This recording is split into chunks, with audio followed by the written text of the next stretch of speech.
Hey there, welcome to day 1038 of What You Up To Now. Sharon Hornelson here, documenting my journey as I transition from the brick and mortar real world of business in corporate America to the online world. 2017 had the opportunity following my divorce to do something different. Had to divest myself of all my previous brick and mortar real world businesses, and I guess I was old enough to not want to go back to corporate America or not get a job or start a real world business. But I was also not old enough that I was done and I still had energy, so I wanted to figure out, well, what can I do? I'd always been curious about the internet and the online world, the World Wide Web. And so I finally found myself with the time and the energy both to devote to figuring it out. So I hopped online and probably made every mistake and continue to make mistakes in the book, or the ones that are not in the book, because I pride myself in being able to even learn and model and not make other mistakes, make the same mistakes other people had. But I'm also very creative and good at coming up with my own ways of screwing things up, which is funny, but that's how we learn. I honestly believe in this day and age, and now finally at this age, that I always learn more from taking action and figuring out what's working, building on that, and letting go of the part of that that does not work. Making mistakes, to me, there isn't really any failure unless I quit. If I quit doing something, and I can, it's not necessarily a failure. If I choose not to do something anymore, that's not a failure. I just choose not to do it anymore. I chose not to be married to my husband anymore. And for a long time, I thought of that as a failure, a failed marriage. And I'm like, no, it's not a failure. I moved away from something that was no longer good for me or no longer right for me. And that's not a failure. That's actually a success, because one of the hardest things we do is step away from things that we're well ingrained in and that we've got into the habit of doing that aren't giving us the result that we want. Isn't that the definition of insanity? Doing the same thing, expecting a different result? Absolutely, positively. And sometimes we need to step out of our own insanity to move forward. So today, Get Up and Go Challenge 5, our fifth and final challenge, started today. We'll do it from now till the end of the year. Every day we'll have a bite-sized piece of Get Up and Go Challenge, how we handle and deal with changes and challenges to guarantee that we're always better off afterwards. And it's a process. This will be the fifth time that I've done it during COVID-19, because it's my way of sharing and giving back something that has very powerfully helped me to continue to move forward in my life, no matter what the challenge, no matter what the event that has happened. A sudden cardiac arrest in 2010 and dropped dead. That's pretty much a dead stop, literally, and had to come back from that and figure out everything, my life and everything, and how it was going to move forward. And COVID-19 is a challenge for a lot of people, but I guess after that, COVID-19 is a piece of cake, so it's all relative.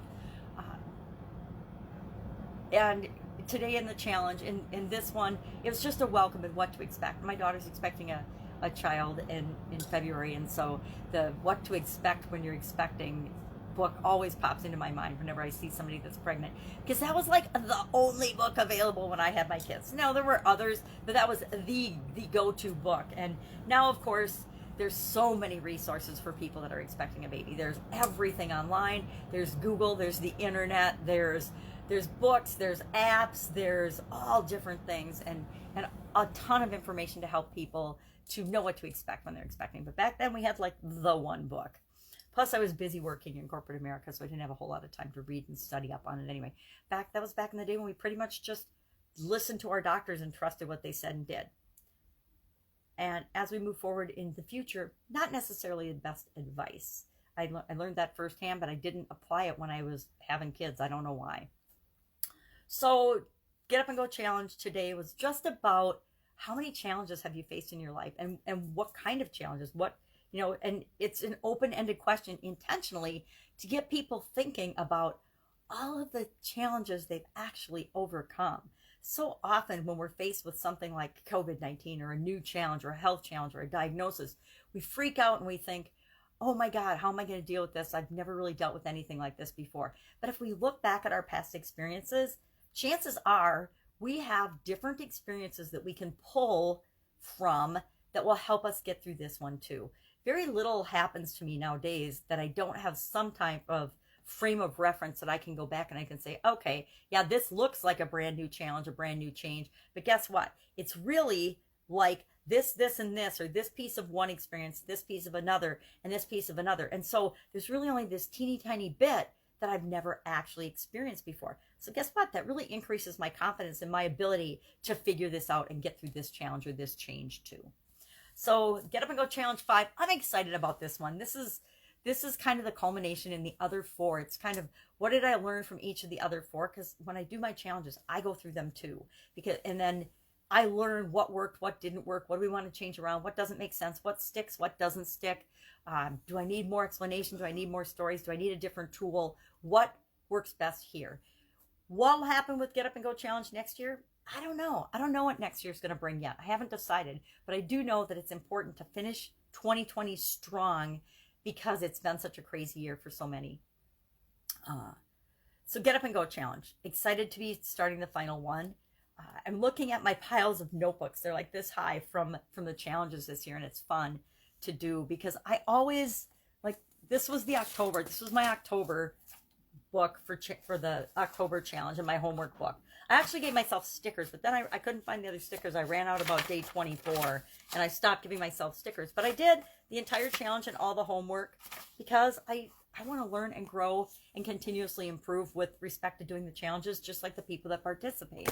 And this is my December 5th Get Up and Go Challenge book. I like this. I got it as a gift from my sister last Christmas. And I'm like, oh, I haven't used that. I'm going to use that beautiful journal to finish off 2020. And I'll probably use this same journal to map out and write and decide on my overall primary objectives for 2021. Like I said, I haven't thought about 2021 yet. I'm still living 2020. And so I like to try to stay a little bit in the present moment. It's hard, but I try to stay in the present moment as much as possible. So fun challenge today was about whether you think you can or think you can't, by Virgil originally, but I think the version from Henry Ford is probably the one I remember the most and have been exposed to the most. Whether you think you can or think you can't, either way you're right. At least that's how I remember it. And maybe I've rewritten it. It's probably not the exact words that he used, but I like it. And then for Supersize Your Business, our idiom today was actions speak louder than words. And this is a huge and very important idiom for each and every one of us. And it's so important that we remember in certain situations that our actions do speak louder than our words. Think of parenting. Have you ever tried to tell your kids to do something and then you're, being a hypocrite and doing just the opposite? We're seeing that in our handling of COVID in many areas. Our leaders and people that are making these rules and guidelines for their populations are not following those, and they're getting caught in very public ways and exposed for, I guess, the liars that they are or the hypocrites that they are. And it's really hard to follow a leader who says, do as I say because I know what's better for you than you do. Super duper offensive.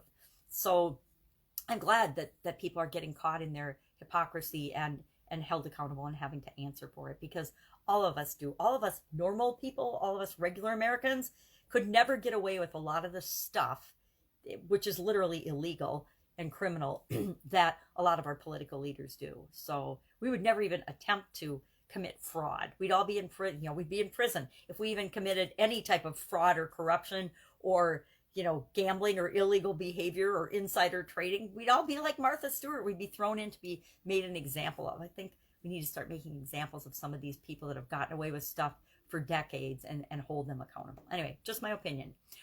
So actions speak louder than words, super duper important. And it's really actually easy to guarantee that happens. Number one, be super duper honest with yourself about what you believe in and what you want. And number two, focus on the big stuff. Get committed to the big things, your core values, the things that are really important to you in your life, and live in alignment with those. And then you're not just speaking about them, you're actually doing and moving toward them. So that's it. I've got some projects going on that I'm working on, and I'm going to go work on those. I've got the Get Up and Go Challenge. And I said during this challenge, I would create and do the preliminary work and the framework and the steps for the Get Up and Go Summit. We're going to do a challenge summit. I guess it's a challenge summit. I don't think it's going to be called maybe it'll be Get Up and Go. I don't know. I'll have to run it by and see what the people that are going to participate in it want to do. But we're going to do a summit early 2021. I guess I do know something I'm going to do in 2021. We're going to do a challenge summit early in 2021, and that should be fun. But I did say that I would map it out and plan it throughout this 30-day challenge. So guess what? I got some work to do with that project as well.